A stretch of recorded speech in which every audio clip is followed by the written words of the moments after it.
welcome to another candidate forum sponsored by the Progressive Democrats of LaPorte County.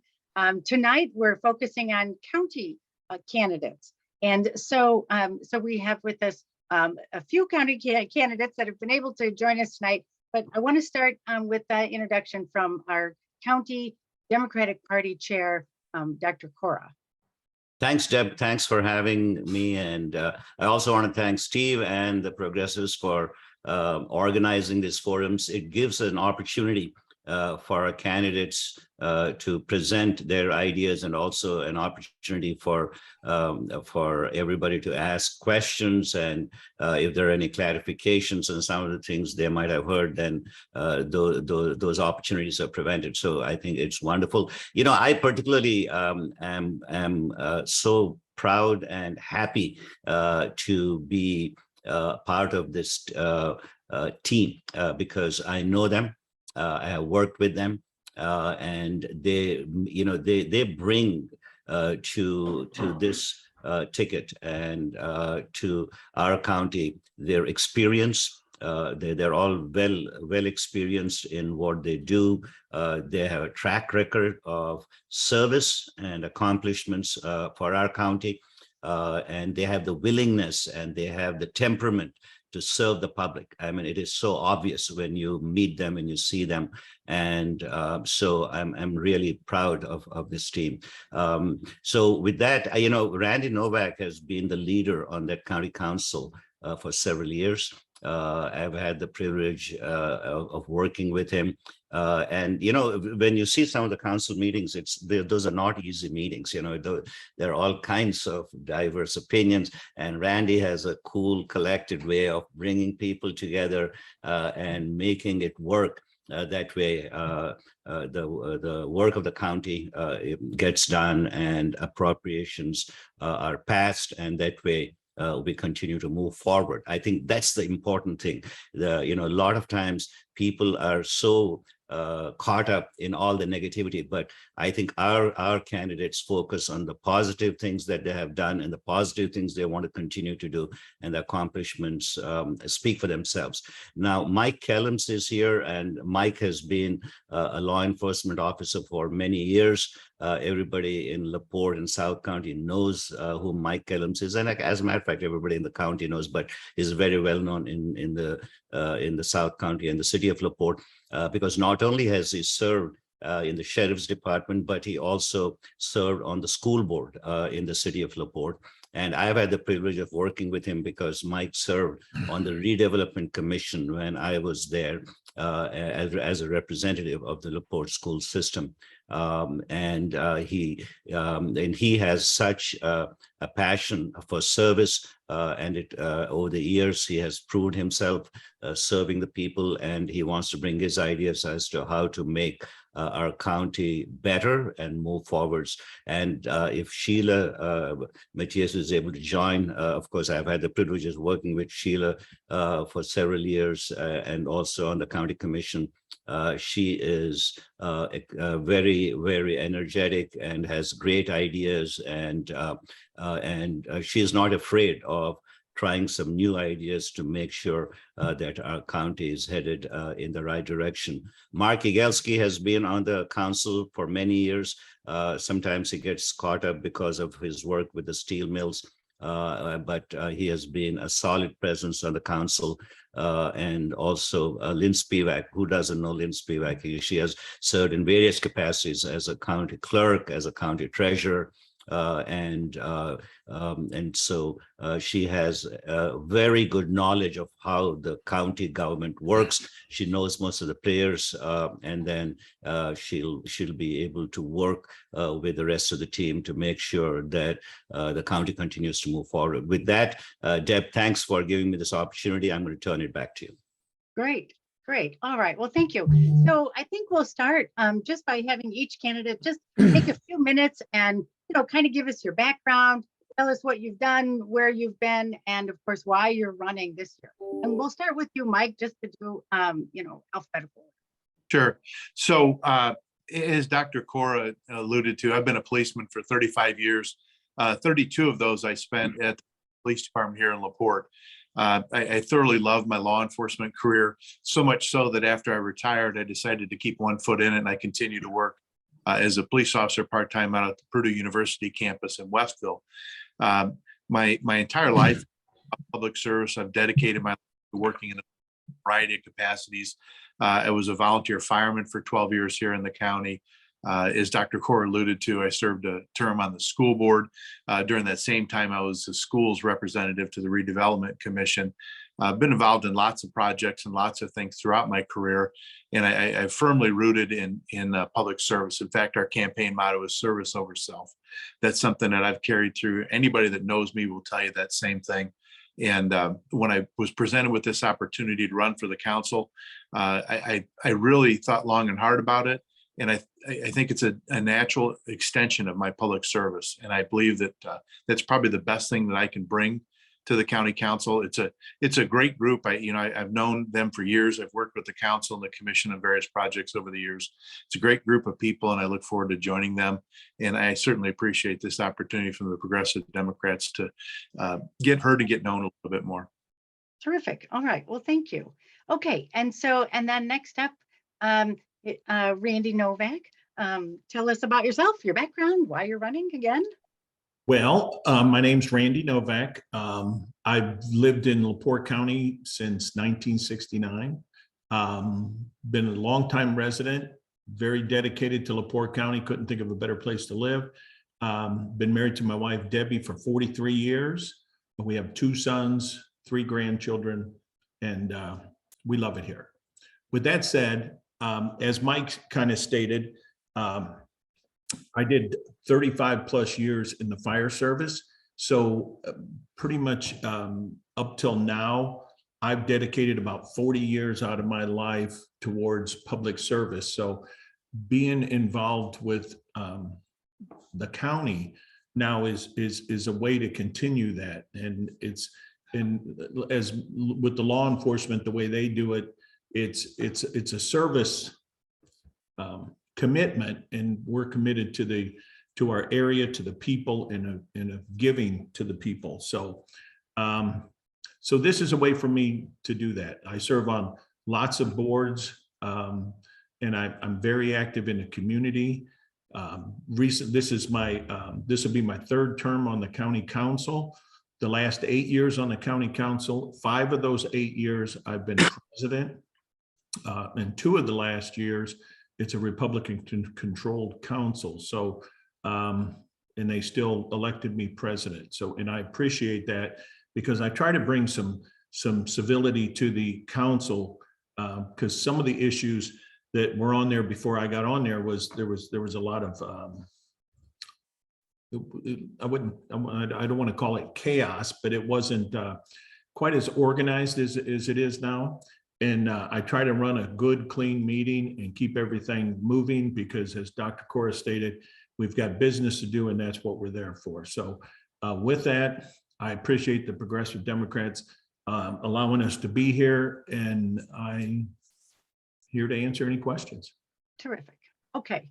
So I'm gonna add Mike up here. So we have you both here, and I'm gonna unmute you both. Hopefully, yeah, we can get you unmuted, Mike. Okay, good. So, the council is the legislative branch of the county government and is responsible for the budget. And so if we could hear from both of you, maybe Randy, you could start. What are your priorities with the county budget? And of course, I think you should address the ARPA money. How that was spent, and I think ARPA is, American Rescue Plan funds. Every county, every municipality, every school board, every state got a big chunk of money, and it all had to be spent related to COVID issues. And so if you could tell us, how that was spent, and then what your priorities are going forward with the county budget.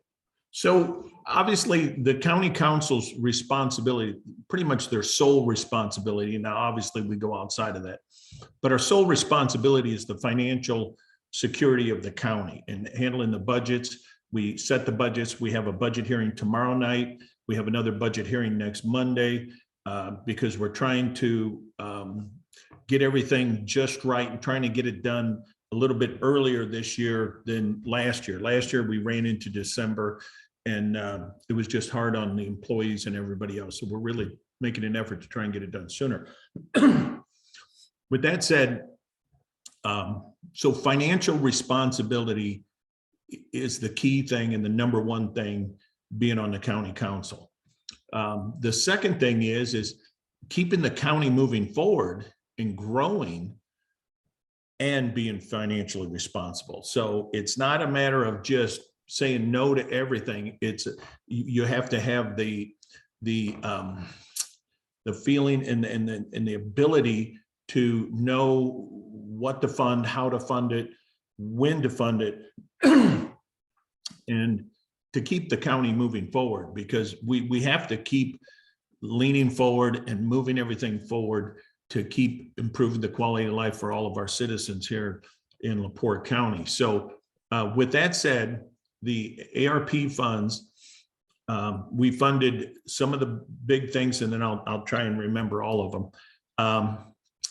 We did a couple water projects, water and sewer project. One is on the 421 I-94 expansion. That was $2 million of the ARP. The 35, Highway 35 and 94 interchange sewer and water out there for some expansion out there that's going to create some investment there. That was $1.5 million. We gave $500,000 to Paladin in Michigan City. We gave $150,000 to Stepping Stone Shelter for the women.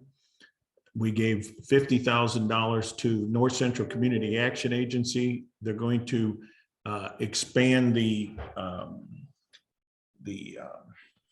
center there on Boulevard, right over there, the old fire station there. So we've done, we gave $100,000 to rental assistance. We're currently working with the City of Michigan City, City of LaPorte, and the Healthcare Foundation on possibly creating a respite house in LaPorte County. What's a respite house? What's that? What's a respite house? A respite house is a sober living. So it's after someone comes out of treatment for some type of an addiction, that it's a clean living place that they could stay there for up to a year to 2 years. So they're not going back into the same surroundings they were in. So LaPorte County, if you had somebody that had any kind of an addiction, they would need to go to Porter County or St. Joe. There's nothing here. I think they have to go all the way to Lake County. Yeah, there's some in Porter County, but it's desperately needed here. So that's another item that we're looking to fund. That's pretty much I'm trying to think right off the top of my head, but so all right. So, and what are your priorities then going forward for the budget? Keeping it balanced, keeping everything in place. So we try to pay as we go as much as possible. Up until we did the LaPorte County, the Michigan City Courthouse, we were one of only 5 counties in the state that didn't have any bond debt. Well, we bonded the Michigan City Courthouse, but we did it with a plan. So we have an emergency reserve fund that captures 50% of all of our riverboat funds goes into our emergency reserve fund. That was capped at $10 million. It has approximately $9.8 million in it right now, give or take. Last year, I proposed that we increase that to $15 million. So we did that, and it now has a $15 million cap. So the plan with the Michigan City Courthouse, it was a $22+ million project. It has an 8-year call on the bond. Now, obviously, we didn't finance 22 million. We put a chunk of money down, but our plan is in 8 years, when that call is up, so you can't pay it off prior to 8 years, that we will have enough in our emergency reserve fund to pay off the balance of that. and get out of that bond debt and save ourselves on that. And then we're going to look at doing the LaPorte courthouse and the project over there. So it's a way to fund it. Now we'll start that project before this other one's done, but it'll give us the opportunity to do that. So. Great, great. So Mike, so same question to you, if you can unmute, Mike, and so same question, what are your priorities going forward for the budget for the county? And I guess I want your opinion on how you think the ARPA money was spent. Do you think that was where it should have gone? Well, yeah, I'll start with the ARPA money first. I know that having been in law enforcement, the police officers felt pretty slighted because they didn't get a decent sized chunk of that ARPA money. When the federal government drops $21 million in the lap, I think that makes for some very difficult choices for the county council. And quite frankly, that's something I'm prepared to try and make when it comes to decision time sitting on the council. I didn't envy them at all. I went to one of the meetings where there were dozens and dozens of people there, and everybody had their hand out. A real good example is Paladin came, and they spoke very eloquently about needing some financial resources. And Paladin is an outstanding organization in our county, and I was thankful to see them get as much money as they did. But there was a big line of people that wanted to have a chunk of that ARP money. And while initially it would look very good to give our emergency services a big chunk of that money, that isn't going to sustain the pay raises. And so they came up with the lit tax increase to be able to help sustain that. And I think that was, again, not a very easy decision to make, but something that we had to do. So that's kind of it in a nutshell with the ARPA funds. I will tell you, just like any other politician that's out there, anybody that's running for elected office, that fiscal responsibility is the highest priority as an elected official. You want to do, I intend to do what is best in the best interest of the taxpayers while using the money that they give us. And I think that that's the highest standard that we can hold ourselves to. And I think that's important. I give a lot of credit to the members that are there now. I give a lot of credit to Randy as the president, because they make a lot of those difficult decisions, and it's not easy, and you're never going to please everybody. That being said, obviously fiscal responsibility is one of the highest priorities that I would take as a council member. Some of the things I think we need to do moving forward, and I've pounded hard on this throughout my campaign. We've had a dramatic loss of emergency services workers in the county. The county police department, over 100 have left the department in the last 7.5 years. That puts them at what I believe, and I don't want to be an alarmist, but that puts them at crisis levels to where they're so shorthanded. There's shifts in the jail, the shifts in the patrol division. That directly affects the services that they give to our taxpayers. And it's something that's built up over time. I think there was a lot of kicking of the can down the road, and now it's got us to the point where I believe we're knocking on the door of a crisis level. When you're down 6, 7, 8 employees and police officers, and that's just the county police department. Michigan City suffered through the same thing. LaPorte City suffered through the same thing. LaPorte County EMS, one of the greatest organizations in the state of Indiana. They're continually being awarded Paramedic Provider of the Year. They're always there for excellence in medical service. They lost 17 employees in the course of a year. And these employees are going across the county over to Porter County to get more money. And ironically, Porter County employees are leaving because they don't believe that they're paid enough. Now, how ironic is that we've got people leaving to go get paid in Porter County, and the Porter County people think, hey, this isn't enough, I'm going somewhere else. That says a lot about the level of pay. That being said, and I want to, before I get too far ahead of myself, I do mention the county police a lot because that's the biggest number, but EMS is certainly among them. The 911 center is certainly considered part of the emergency services network, and they too are underpaid and need to get caught up. And I also throw in county highway. County highway, you may not think of them as an emergency service, but you can bet that tonight, if it starts snowing or things freeze up, there's going to be calls made to everybody, and the county highway employees are going to come out. So I don't want to forget them. They've lost employees as well. The county council is taking steps to shore up that pay, and I'm thankful for that. And I think they're making the right step, and I congratulate them for that. That's something that I want to continue, but we need to do some strategic planning with the give our employees. We need to start looking at how do we continue this and keep them on the same pay scale with other well-paid departments so that we don't get into this hole again. And certainly would be nice if people would look down the road and say, hey, when I go into emergency services, I want to work at LaPorte County because they're well paid, they're well equipped, and they're well trained. Instead of our guys looking to say, hey, I'm jumping ship and going to this place or that place because they have that advantage. I think that's something we need to look at. The other thing that is a big project that we need to look at moving forward is a new county jail. I've heard all types of estimates of what it's going to cost the county to put a new county jail up. And that's going to be a project that we're going to start working on probably in the next couple of years. And it's going to cost tens of millions of dollars. I've heard all types of estimates. I don't want to put a price tag on it, but I know that the remodel of the facility they have now 20 years ago was over $20 million. So I'm certain we're going to spend 40, 50, maybe $60 million.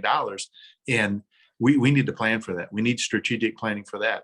The other issue that we have is the Michigan City Bridge, the Franklin Street Bridge going over Trail Creek. They're doing the best that they can with that. They've got experts that keep that bridge open and running, which we need to do. It certainly impacts the economy in Michigan City if we don't keep that bridge functioning properly. And I think that's something that we need. That's another project that's tens of millions of dollars if it gets replaced, or millions of dollars to keep it operating. So some strategic planning with the budget, some long range looking at what we need to do and where we're going to go next, maybe over the 10, 15, 20-year range, which is a very difficult thing to do. Nobody's got a crystal ball, but it's something that we certainly need to do. All right, and so I'll go back out, but I want you both to answer the question. It's about the lit tax, the local income tax that was passed, I guess, last year. Maybe it was just this year. I'm not sure. Just this year, yeah. And so I can't remember how much it is. It wasn't a whole lot. I don't know if you can tell me how much it is, but how do you feel about it? Do you think that's enough to address these issues that Mike just laid out for us, particularly in these ongoing expenses like higher pay for county employees, or is it not enough? Are we looking at a possibility of increasing that at some point? Or what else would we do to bring in more revenue? So Randy, if you could go first, that'd be great. So it's 0.5%. So for public safety. So with that, there are 12, which includes the county, there are 12 different municipalities, towns, cities, towns that will receive a portion of that money. So the county's portion is somewhere between $6 to $7 million a year. LaPorte City, I think, is at 3 million. Michigan City might be at, I forget what it is. Maybe Michigan, maybe LaPorte was 2 million and Michigan City's 3 million. So it's a substantial amount of money, but it's imperative that these municipalities not play a shell game and take and move like somebody's budget into that. It's there to improve on the services, not to improve so that you can spend the money on some other project. It's designed for public safety. With that said, the other part of the question you wanted to know, is it enough? We believe it's enough right now because Mayor Dermody from LaPorte, he kind of helped with the project, and we had Baker Tilly involved with it, and there were a lot of things analyzed. And we could have taken either 0.25 or 0.50, and we decided to go with the 50 so that we didn't have to turn around. And some people suggested starting lower, and they go, you could always raise it. Well, it's easier to put it where it needs to be now instead of moving it again later, because you don't know the political climate and everything else. But it's imperative. You got to remember, there were, I think, 60 town board members, council members that voted on this. So the county council sent out, we're the only ones that voted that have the authority to implement this. But we sent out and we challenged all the other 11 communities to pass a resolution supporting this. And of the 60 members, I think we had 3 people that voted against it. So it was overwhelming support, and everybody has needed it. I had at an event that I was at the other day, I had an elected official come up to me and just, hey, we just want to thank you for that lit. He goes, that saved us so much, and we appreciate it, because everybody with the tax caps, everybody's feeling the crunch, and we have limits.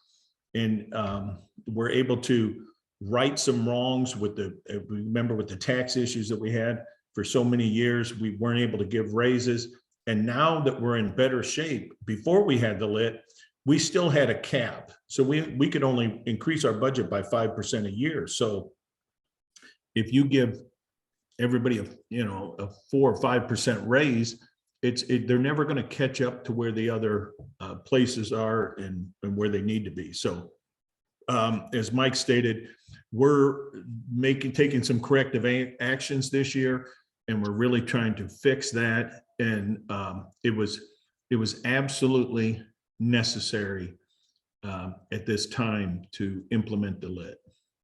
Great. So yeah, Mike, same question. What do you think about the lit? Is it enough? I mean, should it stay at the 0.5%? Should it be higher? Sure. No, I think that was probably the adequate amount, and I do believe that it's going to do what's needed to be done. I would not have wanted to go any higher, and I think Randy brings up a good point. We do a little bit now, and then we got to hit them with another tax increase, and sometimes it's very difficult to get tax increases passed. The other thing I'll tell you though is that I'm out in the public a lot, not just campaigning, but we're working as a policeman out of Purdue. Some of the projects and things I'm involved in throughout the state of Indiana. And I have to tell you, we enjoy a tremendous amount of support in law enforcement. There are very, very few people. I think the media, unfortunately, paints a negative picture about law enforcement nationwide, but not here in the Hoosier state. I'm involved in a charity activity that goes around the state of Indiana every July. And we encounter literally hundreds of people at stops over the course of 13 days. And I see nothing but support for law enforcement. And since this tax has come into play, I've heard nothing but support from law enforcement. People want their police officers to be well paid. People want their paramedics and the EMTs that come to their emergency services to be well paid and well trained and well equipped. We said this at many of the forums that we've been out to. When you call for an ambulance, you want the best ambulance coming with the best trained crew going to the best hospital possible. You don't want mediocrity. And I say the same thing when it comes to law enforcement. I say the same thing when it comes to fire service. And so I believe, yes, that the lit tax, while there's nobody that's out here campaigning for office wants to say yes for a tax increase. But the reality is that the money that we're losing, because so many law enforcement, emergency services people are jumping ship, the cost that it takes to replace those people. I've used this example several times. A young man by the name of Bobby Greer that left the county police department about a month ago. He had about 9 years in. He was one of our canine handlers, and he left law enforcement and he's working at the steel mills now. And he did it because he didn't feel as though he was being adequately compensated and could support his family.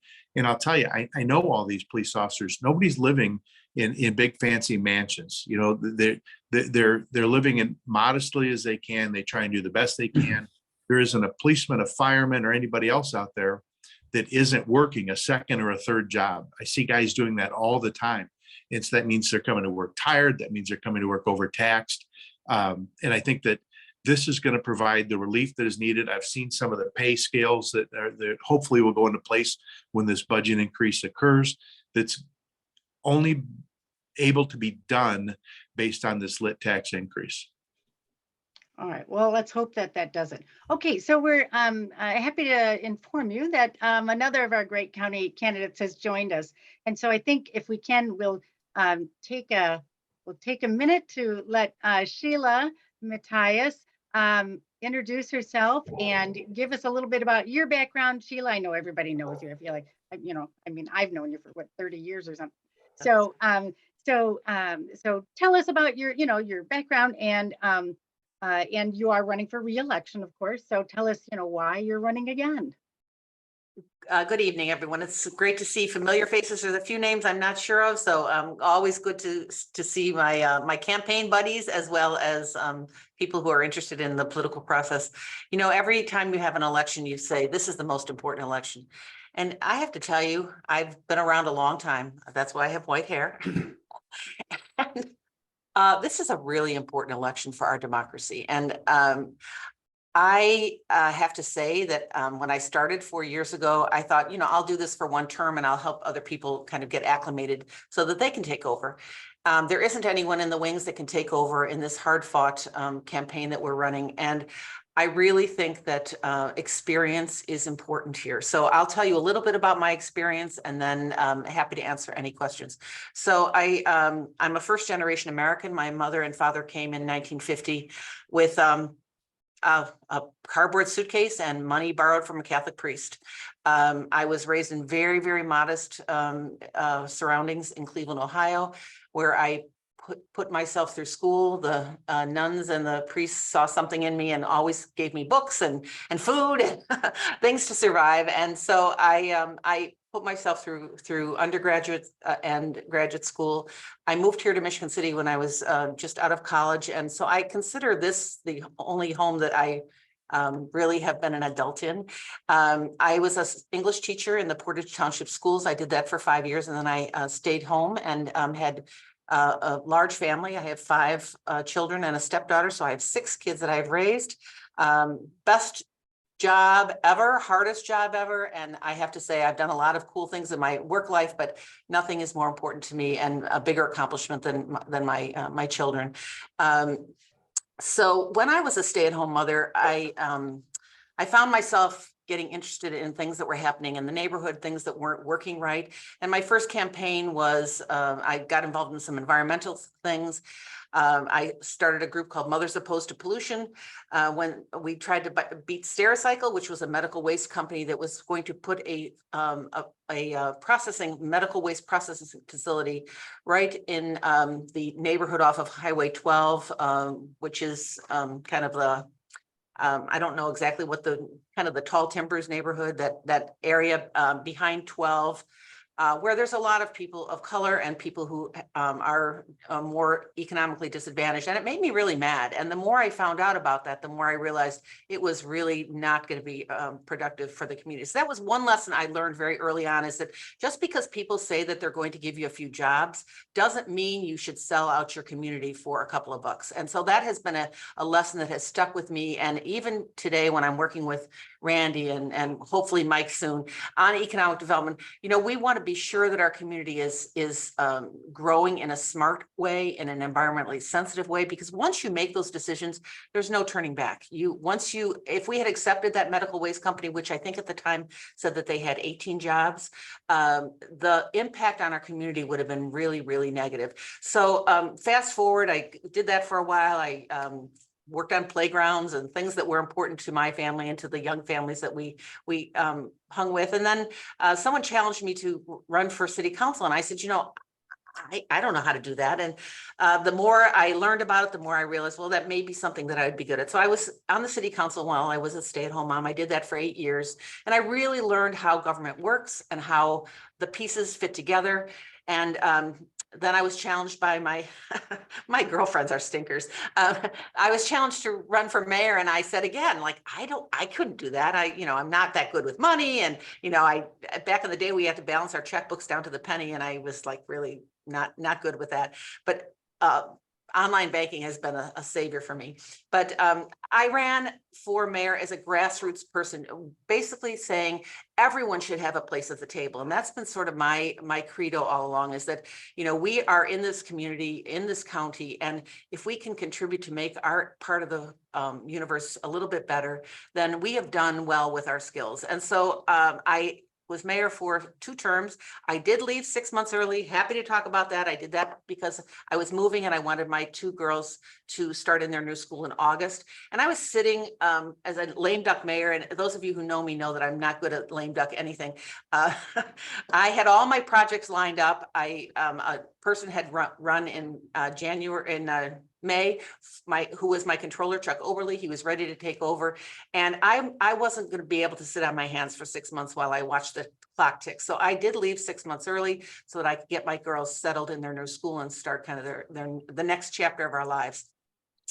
I was away for a while, which some people hold that against me, and I think that that was really very instructive for me. It opened my mind and my experiences up to lots of different things. I lived in the Pacific Northwest. Then I lived in Chicago for a couple of years as I was trying to work my way home. And so I've been back for quite a while, for 9 years, almost 9 years. And you know, this is where I belong. This is my home. And I never, even while I was living in the Pacific Northwest, I was reading that silly News Dispatch and trying to figure out all the political news, and people were asking me for political advice, even though I was, you know, 1,500 miles away.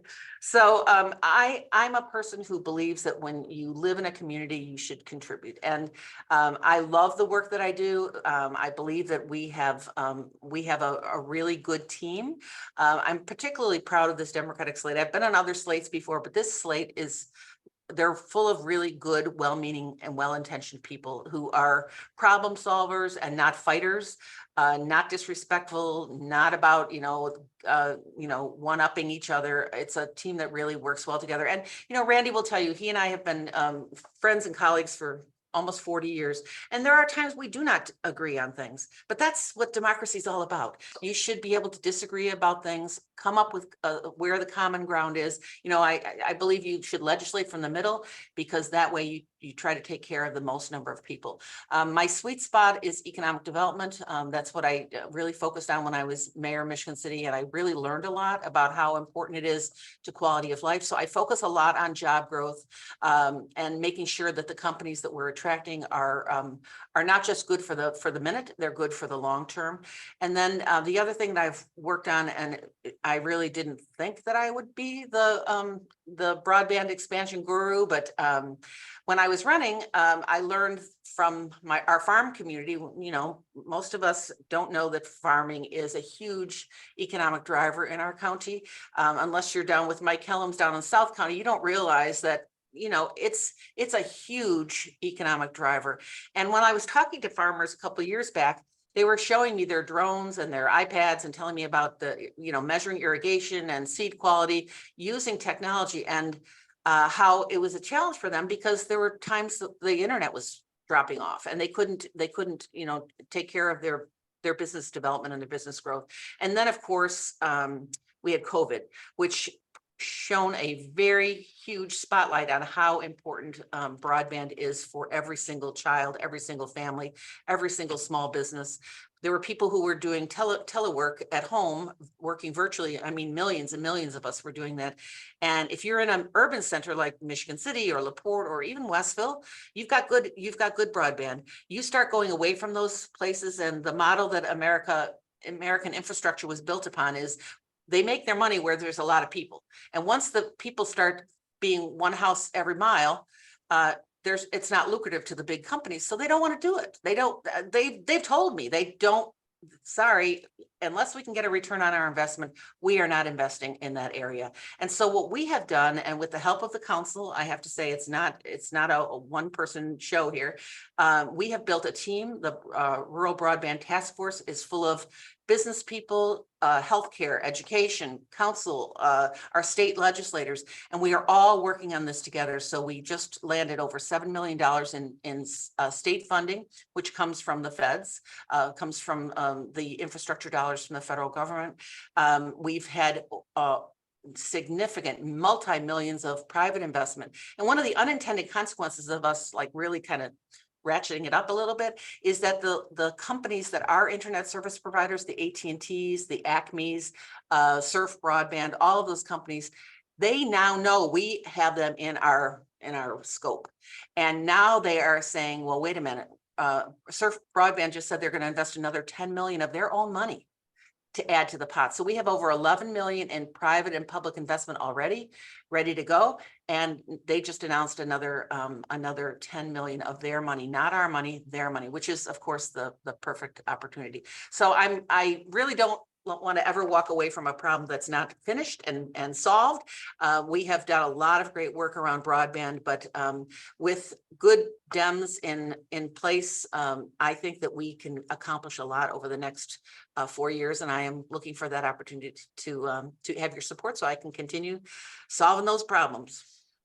Great. So I just want to ask you a couple of questions, Sheila, before we move back. We'll get everybody on here.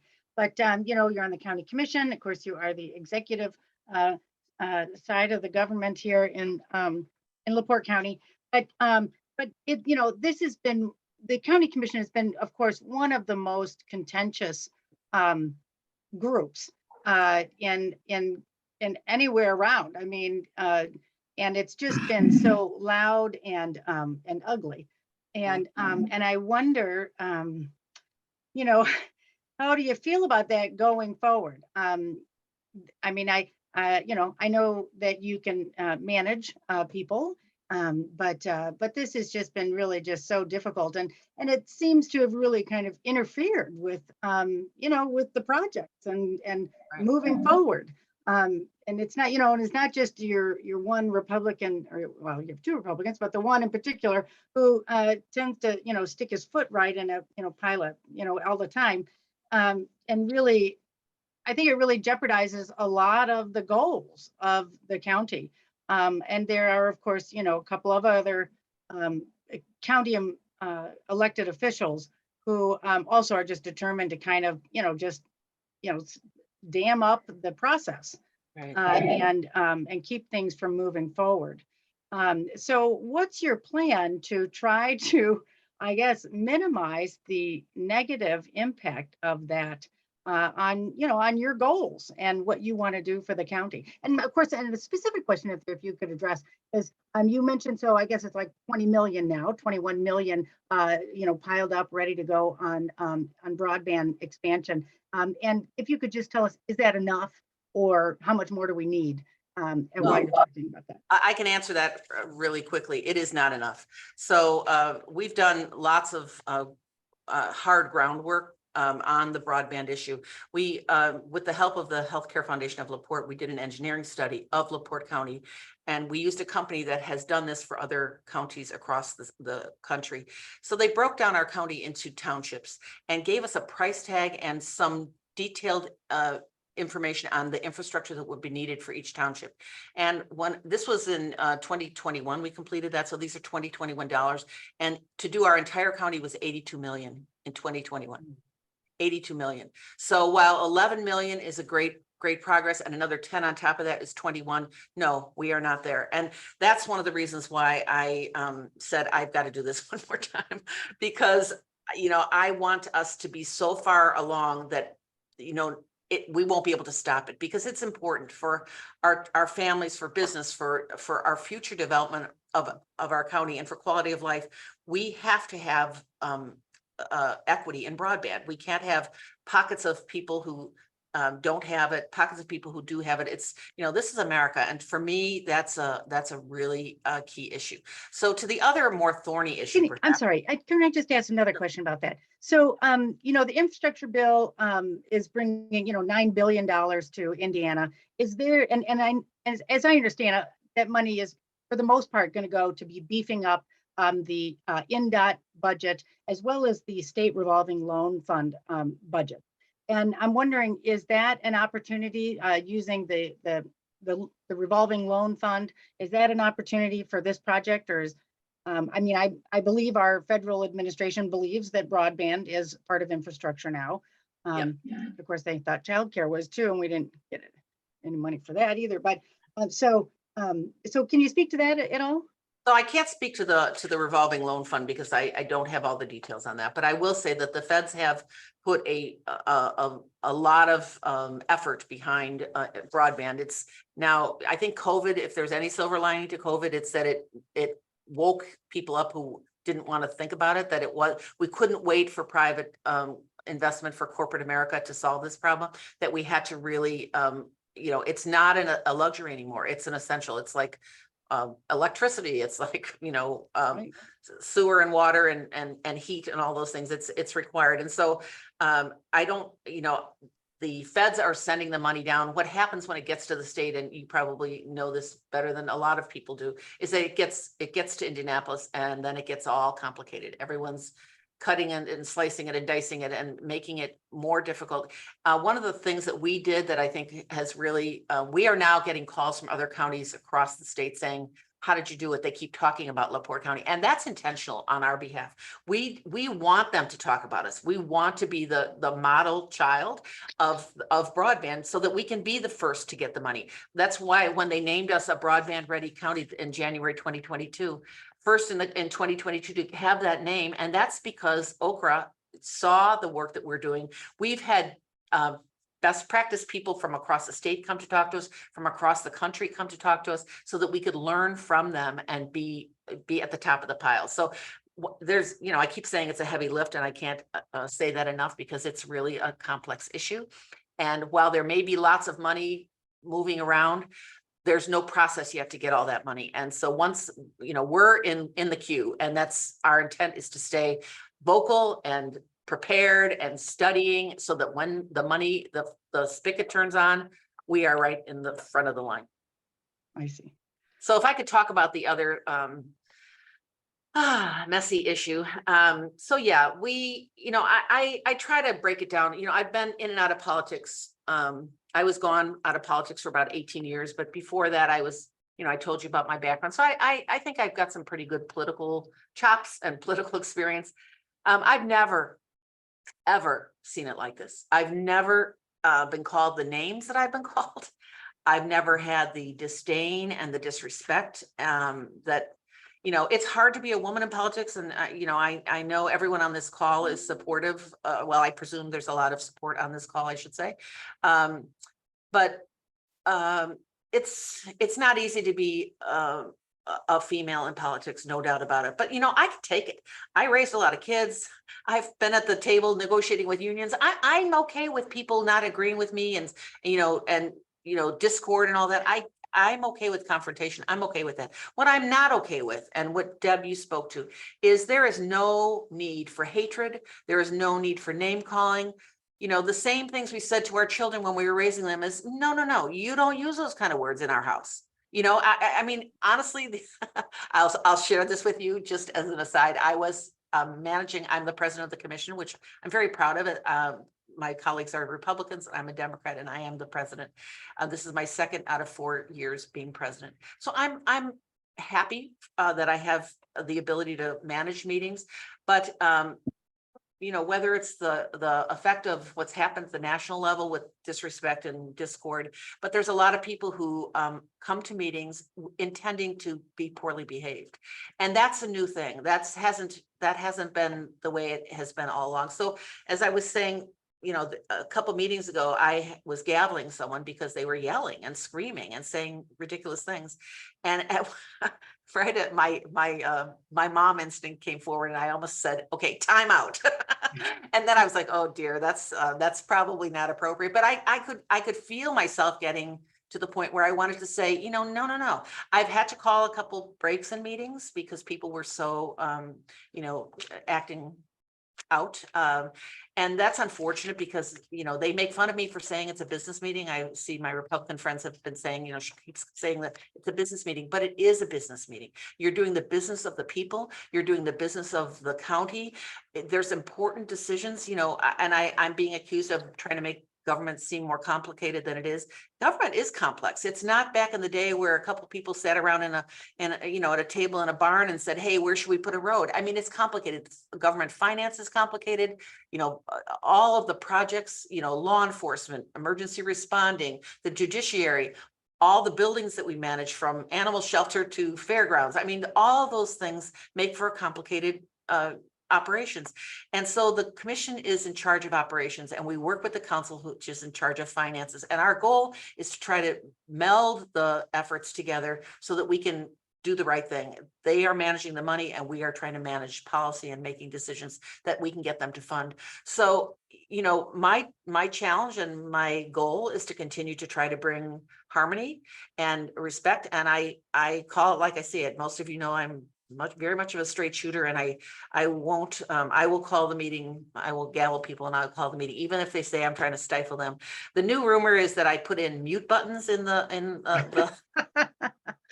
and I promise you, we did get a new sound system, because if you listen to over the last year, our sound in that room was terrible.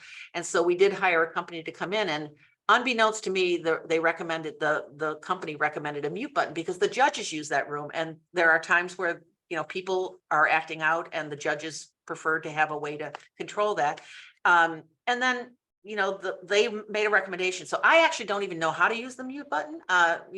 Heaven help me if I learn, but it's there somewhere, but I don't know where or why. And I did not order it. It just was kind of what they put in and recommended. So some of those rumors, you just really have to use your common sense and say, does it sound like it's sensible? And if it doesn't, generally speaking, it isn't. And please call one of us who is hearing all these silly things and ask us, because we're happy to. I'm very, very open, and you can ask me anything. That's Did I great. answer? Okay, thanks. Did I answer? Yes. I mean, it's as good as I think you can get. I attended one meeting and it was funny because it felt like, okay, everybody's behaving, everything's going, and then all of a sudden, it's like, well, I couldn't hold it in any longer. Had to Yeah. do the thing. Yeah. And it frankly, it feels like it's very scripted, like there's always this little script they have to get in, and the name calling and then all that stuff. Right. Well, the So- sad thing is it doesn't, people around the state are talking about LaPorte County. LaPorte County has always been known as a place where we worked across the aisle. It might be heavily Republican, certain areas, some areas are heavily Democrat, but we've always been able to find common ground and work together. And that's something I think we should all be very proud of. That has gone by the wayside in the last couple of years. And I think our goal, and I'm hoping everyone, would agree that our goal is to return to that, because you can have lots of different ideas, but trying to find the ideas that work best for everyone, that have the most support, is really good government. And so my goal is to have that as front and center, and we keep working towards getting that back. That's great. Okay, so I want to now add back our county council candidates. And because I know we don't have much time left, but I really did want to talk about the issue of housing. There's a housing crisis all over this country. And if it were a warmer climate here, we would look like San Francisco or Florida, where there's just homeless people living all over the streets. And so we need to be ready for that. And the other reason is that because both of those places are going to be areas where people are leaving because of climate migration. And we in Indiana will be one of the places that those people go, because we're not having wildfires and smoke and outrageous heat, and our coastline is not being filled by the ocean. So I think we really need to talk about how you will address housing issues in a community. So maybe we can start with you, Mike, and just tell us what's your take on this? What can we do? We know the housing prices are out of hand, even though sale prices are starting to come down because of the higher interest rate. Rents aren't coming down, and there's just not enough housing. There's not enough affordable housing. And so what can we do? Well, the area I'm probably weakest in. It's something that I haven't delved into a great deal, but I will tell you that we want, I know that the commission has worked hard. I know that's something that I've talked about, economic development. So we want big business, big factories to come back. LaPorte was great and successful because of places like Alice Chalmers and Modine's and Howmet and Austnall and American Home Foods. And with those big companies, you've got to have employees and you've got to be able to house employees. So it's something that we certainly need to take a hard, long look at. I think that it's important to work not only with businesses to attract businesses, but we need to work with contractors to say, how do we develop more land, more property? I'll tell you right now, having recently purchased a condo on the south side of LaPorte, it's a battle to be able to get in any type of housing. And I know that it's very, very difficult and that we're lagging behind. I think just like we want a partnership with a big factory to come in to the community, we need to partner with big companies to be able to build the places suitable for extra housing, and at the same time also look to federal grant assistance to be able to provide some of that. I know that they've built some newer apartments in LaPorte around Clear Lake. I don't know I don't know the pricing, so I can't say whether that is affordable or it isn't affordable, but affordable housing has to be a high priority. And it's something that I think goes hand in hand with that economic development. Great, great. Randy? So as Mike stated earlier, that typically police and firemen have to have a second job, and mine's been in real estate since 1998. So I'm licensed in Indiana and Michigan. So real estate has been part of my career also. So the nice thing about LaPorte County, and the more that I'm involved, is you realize what great people we have in LaPorte County. And there's a group with the Vibrant Communities that did a housing study. So we've been working on this for it's probably a couple of years now, because time flies the older you get, I realized. But we need all kinds of housing. So there's a study that's been done. We're looking at available land. We're looking at options. We're looking at builders, enticing builders, developers, different things to come over here. Because as Mike said, we right now, if Toyota or somebody, let's say Chevy, let's keep it American. If Chevy came in and said, we're going to build a plant in LaPorte County, we don't have enough workers. We don't have enough houses for the workers. I mean, when KIP was built down there, they built Kingsford Heights. I mean, those houses were all built to support the workers that were in there.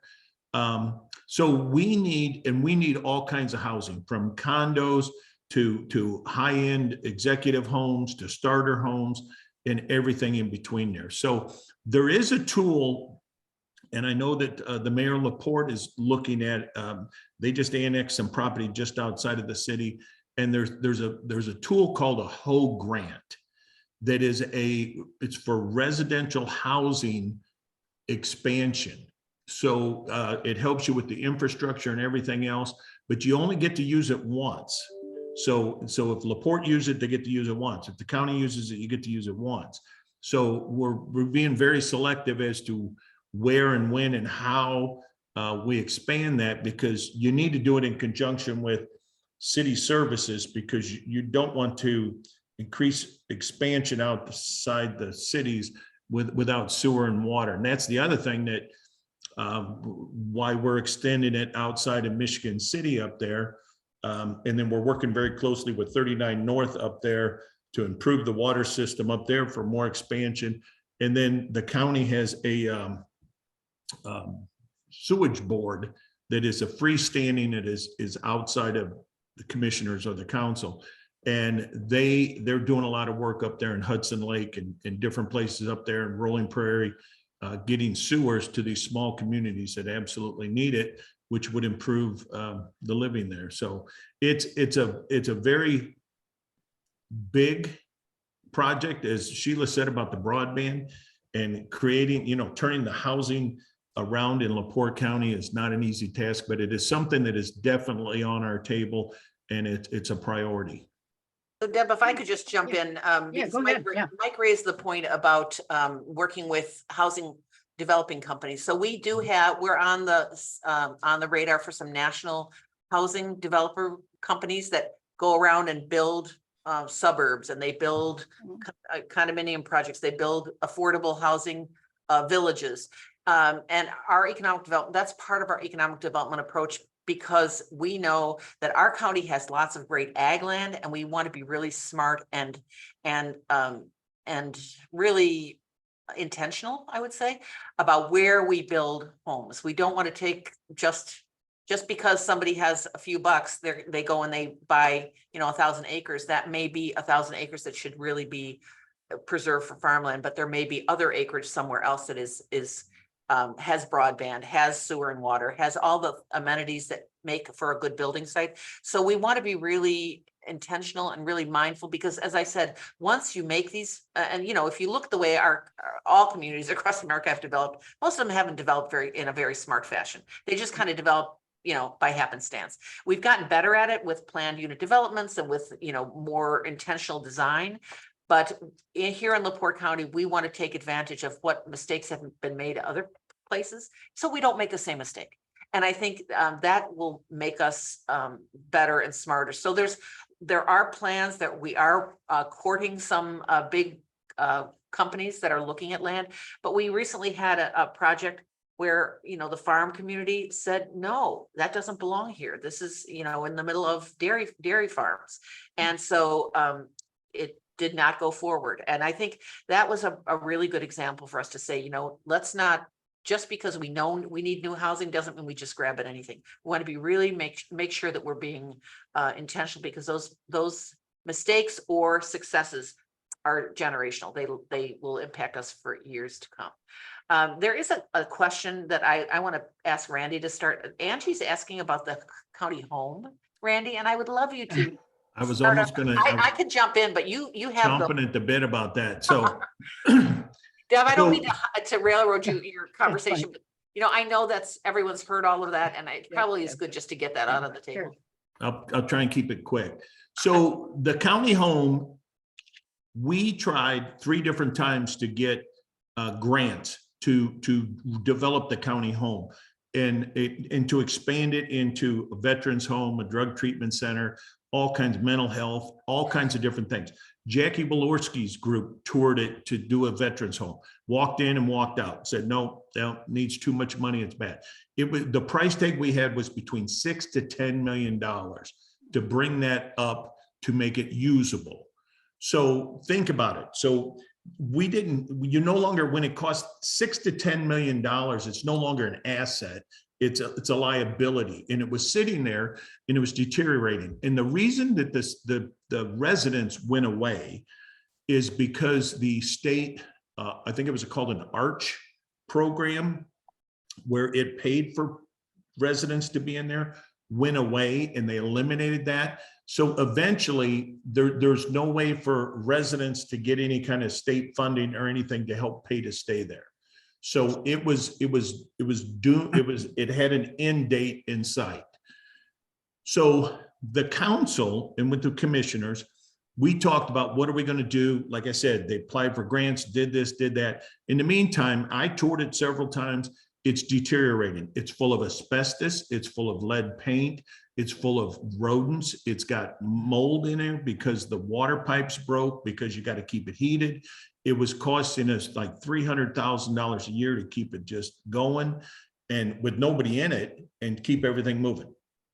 So the decision was made to sell it. It sold and it went up for auction, and we auctioned that off the exact same way. Now, every year there's tax sales for people that don't pay their taxes. There's commissioner sale for the ones that don't sell in a tax sale. The commissioners have a sale. It was sold, the county home was sold in the exact same way that we sell every other piece of property that we own in the county. No changes. And we never put a sign in front of, people said, well, there was no sign in front of. We never put a sign in front of any piece of property that we sell. That's just it's the way the county has always done it. We use the exact same company that we've always used, and they did the sale. Was it perfect? Maybe not. I'm not here to say it's perfect. The accusations that there's a $50,000 generator sitting out there and we left it there. I want to explain this to you. That was a Korean War Army surplus generator that we got for free. And as I explained on Sound Off, to you young people, the Korean War was before the Vietnam War. So it was a long time ago. My dad was in the Korean War. So that was a generator that we got for free. It is rusted, it's corroded. We had experts look at it and they said it's not worth even moving and taking anywhere else. The roof and the windows. Yes, the roof and the windows were newer. They were not put on during my time, but we still had residents living there. So if the roof's leaking, you got to fix the roof. If the windows are bad, you got to fix the windows. So we, at the time that we did those projects, we never thought the county home was coming to an end. So you have to maintain it. It sold for $50,000. There was only one bidder. That's what it was. It's now not our liability. It's now on the tax roll. So now we don't have this $6 to $10 million assets. It's just deteriorated even more.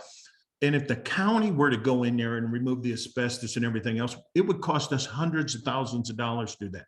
This company that bought it opened up a door at the end and they just shoveled it all out into dumpsters and stuff that we're not allowed to do. So It is sitting there. It's my understanding it's gutted. They lowered the price. It was 800,000. Now it's down to 500,000. And obviously there's no sign in front of it now, and they're asking that much. So that's my take on the county home. And the piece of property behind it is not landlocked. It's absolutely accessible. We still mow it. And we have a big marsh area back there, beautiful park area, and about 100 acres of farmland. And we did get a high bid once of like $500,000, but they wanted 100 and some acres of farmland with that. Farmland is going for 17 to, I've heard as high as $26,000 an acre. So to sell all that with the county home for $500,000 would have been worse than selling the county home by itself for 50,000. So. Well, thank you. So, so we are out of time, and I just want to say, I from listening to you, Randy, I just want to sympathize and encourage people to understand that this kind of having to, explain things that seem pretty obvious is the result of you're having Republican opponents and who are, very hung up on very interesting things. And so, I hadn't, I don't care about the House. I mean, I've never cared about the House. I've heard that, I know it's controversial, but it's such a minor issue compared to all of the things that we need to do in this county and that you are all prepared to do. And so, so I just like to remind everyone that, Randy had to give this explanation about the minutia of, of government activity. Not because it's important, but because they have Republican opponents who are just really kind of petty. I mean, I saw it myself on this whole voter van thing. I mean, just, really want to take something minute and, and start a lawsuit.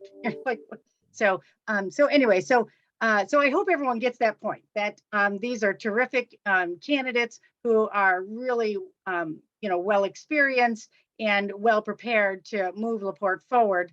And let's not let us fall into some, petty morass, by not getting these people elected.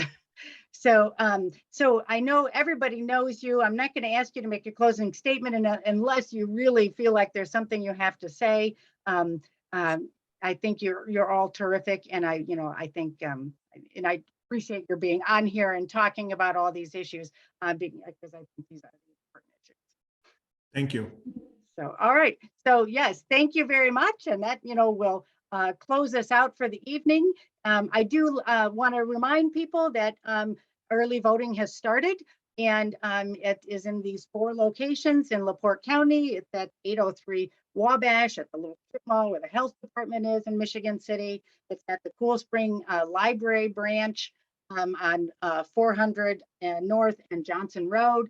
It's at Wanata on Main Street, and it's in LaPorte at the county complex. Those are the 4 places you can vote early up until, I believe, noon on November 7th.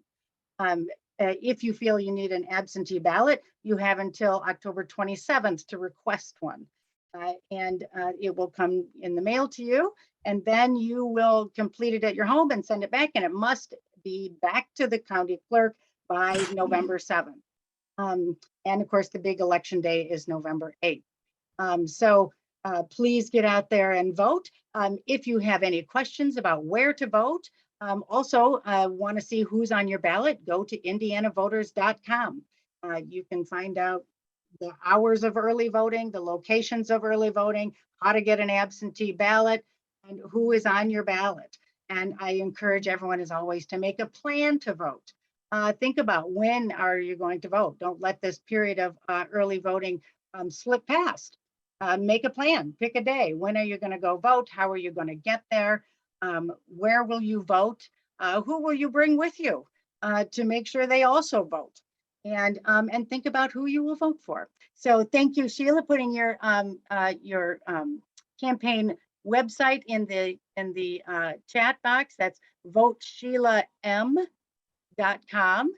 And it sounds like you can reach Sheila at Sheila Matias. I don't think I'm saying that right. I think it's Matias, isn't it? Matias, yeah. Matias. Sorry, Sheila Matias 328 at gmail.com. So Randy, you want to yell out your email and website? I'm just put my, hang on a second. Oh, my email address is electrandynovak.com. electrandynovak@comcast.net.